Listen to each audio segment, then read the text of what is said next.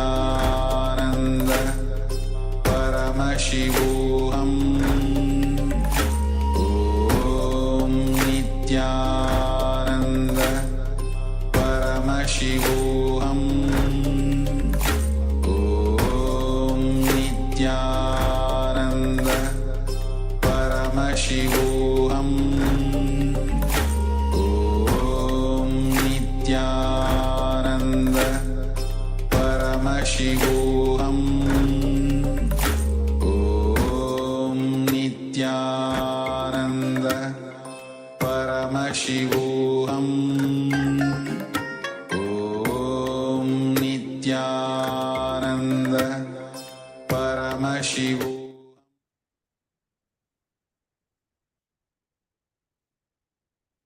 Yes. You can now come back to a seated posture. As we conclude this Kriya, this Nitya Kriya for the cure for hypertension. And it is part of the 108 Nitya Kriyas that Swamiji has personally designed. Some of them are for care, some of them are for curing diseases and improving different body functions. So you can share your experience with us if you experience any benefits or any healing at your heart level or whatever you experience from this care. It's very simple, it's very easy pranayamas. And if you have any either hypertension or if you feel that this Kriya is benefiting you, you can practice it as many times as you want. And we will now be getting ready for another round of the power manifestation. And we'll be continuing to play with the power of third eye reading. So in the next rounds, we were successful in seeing many things that were connected, that were related to the image. Let's now decide to move a step further and see the image more precisely.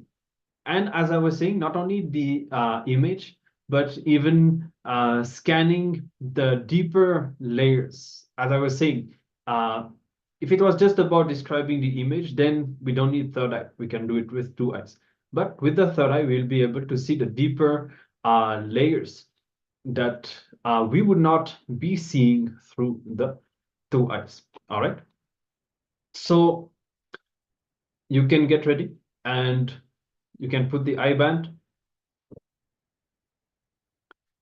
Make sure that your eyes are tight and that no light is able to come in. We'll give a few more minutes for you all to prepare for the power manifestation. Please tie your eyes and settle down.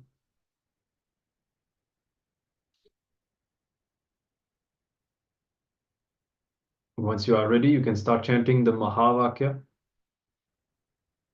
Let's decide to be ferocious about surrendering ourselves to Swamiji until we see, until we know very clearly what the image is about. So as I said, it could be about seeing, it could be about something we just know it without even particularly seeing it.